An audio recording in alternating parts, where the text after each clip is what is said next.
Hello everybody, this is El Montes, El Montes YouTube channel, and this is Toku Gamer from the Toku Gamer channel. Yeah. And what we're going to talk about is Yu-Gi-Oh! This is probably like the first episode and so forth, so we're not very experienced, not very scripted. So bear with us if we're a bit jittery about it. Yes, so where should we start?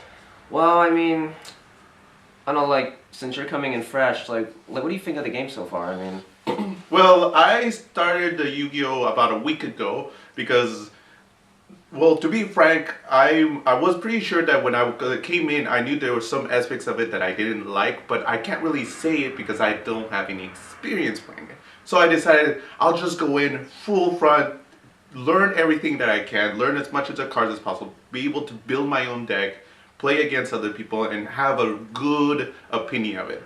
Well, right now I don't have a full opinion of it, but I do have an idea of how it works compared to Magic the Gathering. That's something that I've been playing for a long period of time. With that being said, now I have a good a comparison between Magic the Gathering and Yu-Gi-Oh! And what I can say is, frankly, Yu-Gi-Oh! I think it's broken. That's pretty much an understatement at this point, considering everything is literally every single archetype and deck has a way to be broken in some way, except for like the really low tier decks, but even they have some weird combo going on that can break the game. Yeah. And as he's been mentioning, they're going to come out as of this recording, they're going to come out with new rules to try to fix it, try to slow down the game, because a lot of the times when mechanics. Yeah, at the point that we have right now, we have decks that are able to win the game at the first turn. There are even ones that can go 0 turn, which is, I think, one of the few ones, I think it's Exodia, where if you draw all 5 of his body parts, you just instantly win. Which is bullshit, because essentially you get that first turn and you're like, well, I won. Can't play Yu-Gi-Oh! Now. Yeah, so from what I hear, it's just trying to slow down the game. And from what I remember from a long time ago, when Yu-Gi-Oh! First came out... Oh yeah, it was much slower. Exactly. Yeah, like it was almost exactly like Magic, aside from the resource management, you know... With the mana. But the thing is that Yu-Gi-Oh! Throughout the years, as they added on new aspects like fusions, synchros, XYZs, and recently pendulums, the game has gotten much, much faster and much more complicated with all these new rules involving the new summoning techniques and everything else, which I would say it's good that the game has been lasting this long because of the new mechanics, but at the same time, people have been using those new mechanics to essentially break the game. There have been combos in the past that have essentially been like an infinite loop. Like there was one very famous one, the Yadagarasu combo, where essentially the card would keep hitting for 800 and then going back to the hand and then recycling and continuously summoning it over and over and over until your opponent would just die. Yeah. It's combos like that people found that would just break the game, and that's when they get banned, essentially. But the problem is that a lot of the, basically Konami of America at this point doesn't, like... They don't care. It seems like they don't care, because when people are like, we need you to do something about this, like the newest problem now, as most people who play Yu-Gi-Oh! Know, is Zodiacs. They're completely broken. And because of that, like Japan, the OCG has essentially banned them. Outright, like every one of their best cards has been banned and or limited to the point so that their deck is dead. But here in America, we're essentially still dealing with them and trying to figure out a way to get past certain combos that they've created over the last like few months. So, I don't know, that's pretty much how it is now. Yeah. Well, for me, I'm not entirely familiar with everything that's going on right now. So a lot of what he's saying is more or less new to me. Yeah. But at the same time, I'm kind of predicting that as I see that compared to...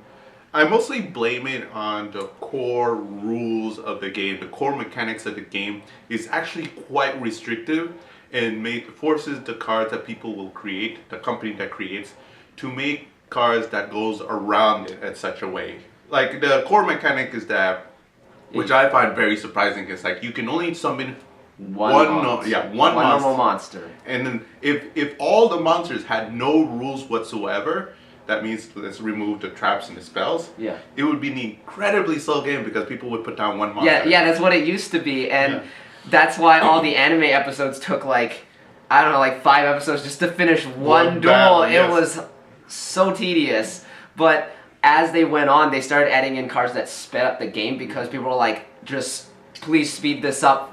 Come on, like it was impossible to sit through even one duel because one duel would last 10 episodes. It was straight up almost like a repeat of Dragon Ball Z with how one fight would take 10 episodes. It's like one whole series of one Yeah, battle. exactly. Yeah, it's like, wow, we've been on Namek for like a week, but instead it's been like, what, 100 episodes, maybe 20 episodes, but it's only been a week in their time while we're suffering through filler. Yes. It's...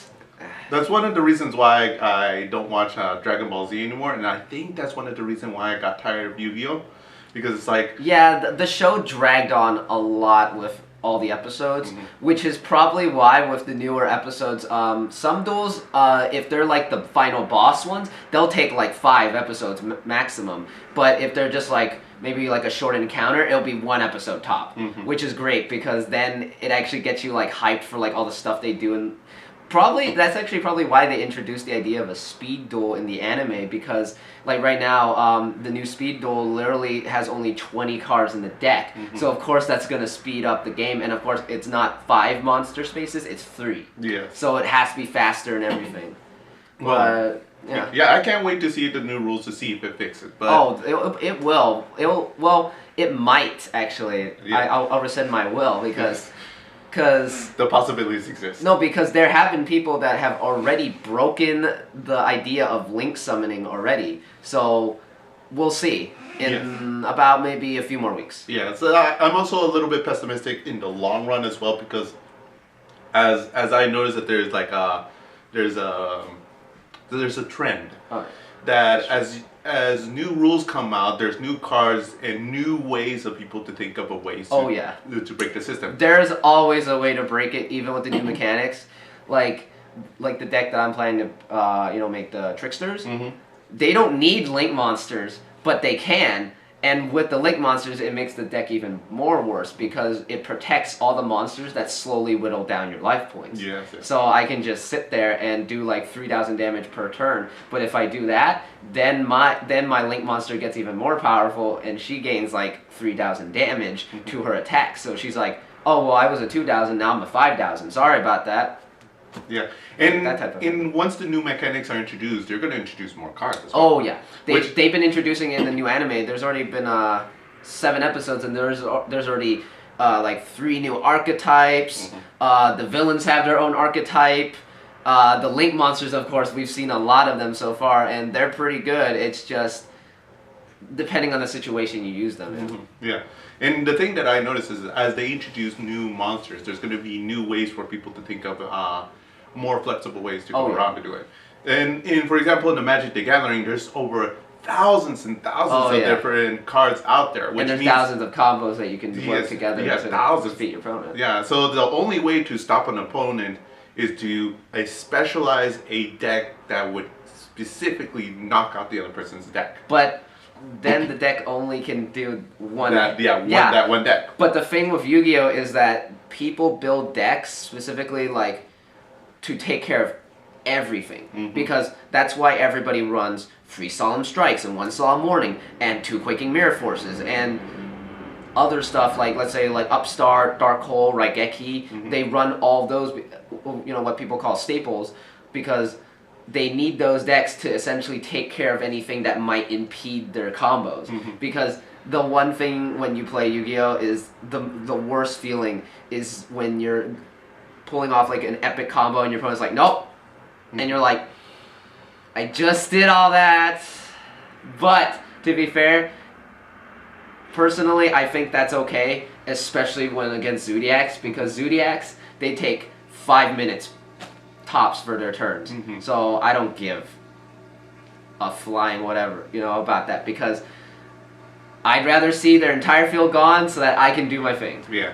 I'm thinking that the company, what was the company? Konami. Yeah, the Konami company, they kind of screwed themselves over by introducing too many powerful cards. The problem is that they tailored the game to the OCG in Japan. Yeah. So essentially, the U.S. is an afterthought, and also where they make most of their money. Yeah. Like a lot of the commons in Japan become secret rares or ultra rares here, so that people demand a higher price for it in the aftermarkets. Like that card I told you about, Dragonic Diagram. That thing was worth like $110 when it first came out, but now it's like 56. But that's because they've been slowly printing more and more of them. Barely though. Yeah, and the other thing that I'm curious about is all these issues that we're having here about the game breaking so often with the varieties of creative ways that players do.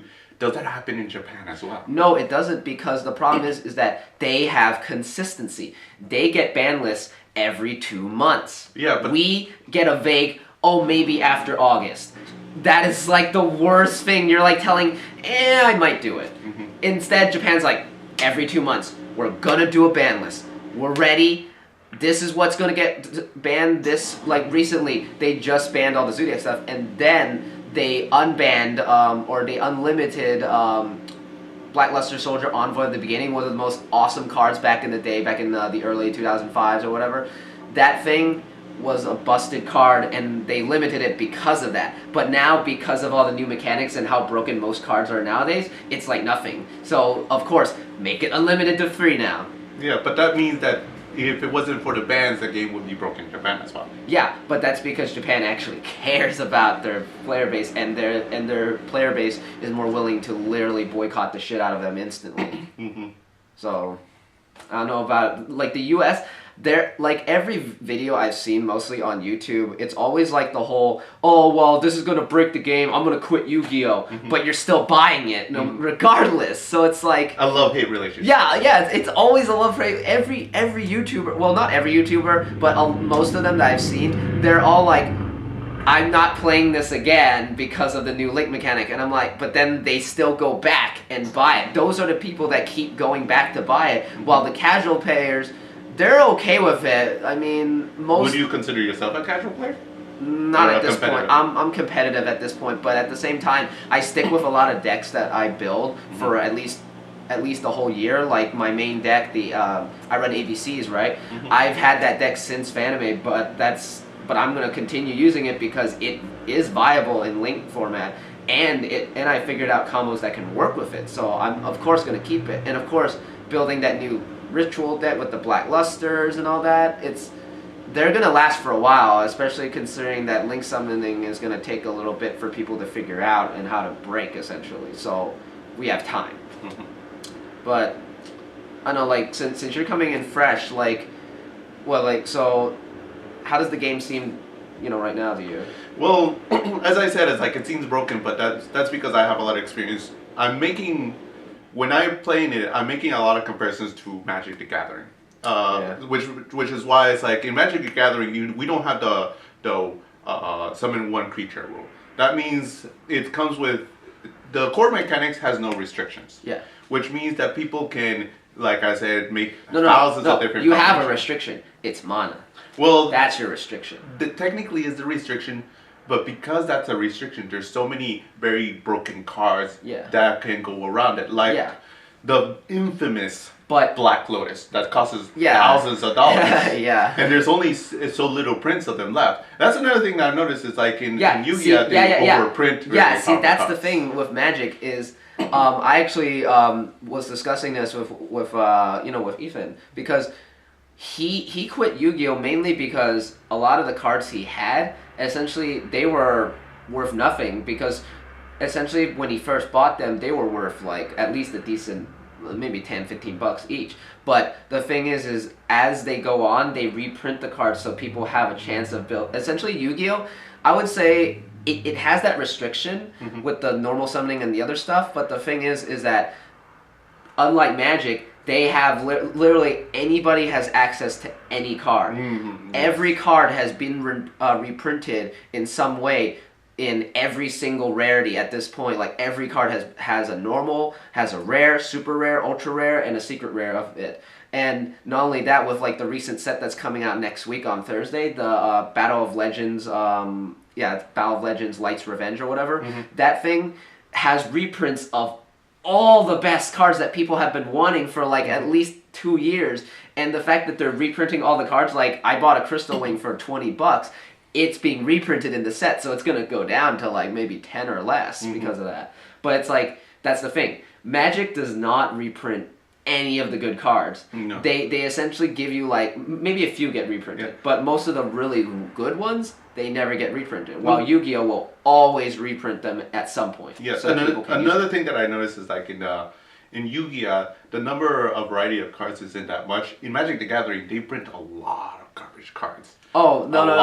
Cards. Yu-Gi-Oh will print like maybe every new booster pack. There's like maybe 20 common, like okay cards, but you can still build decks out of them somehow. While in Magic, as you said, they're all garbage. In Yu-Gi-Oh, you can at least figure out a way to use, like, there are challenges at regionals where you build a deck out of booster packs or structure decks and try to win with that. I actually did one with the Pendulum Domination structure deck that has all the DDD support. It was broken still, even without all the other key cards that you can get online, it was still a broken deck. So it just depends. Like with Yu-Gi-Oh, I think it's more accessible for newer players. It is. Because it's like literally just find the structure deck, buy 3 of it, and you already got a deck. Oh, yes. And then maybe add in a few more things you can get for maybe like 10 or $20 online, and then there you go, your deck's already competitive ready. Yeah, that's one of the things that I do like about Yu-Gi-Oh.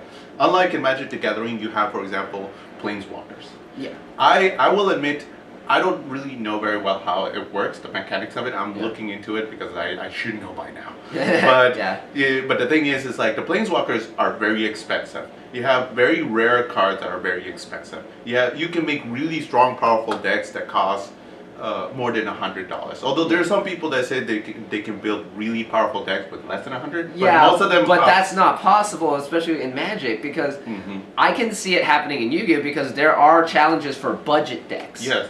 Budget decks, like the best deck like that I own, it has only cost me, let's see, like my Monarch deck, that cost only $30 in total. Actually, no, $60 because the rest of the cards I needed were just replacements.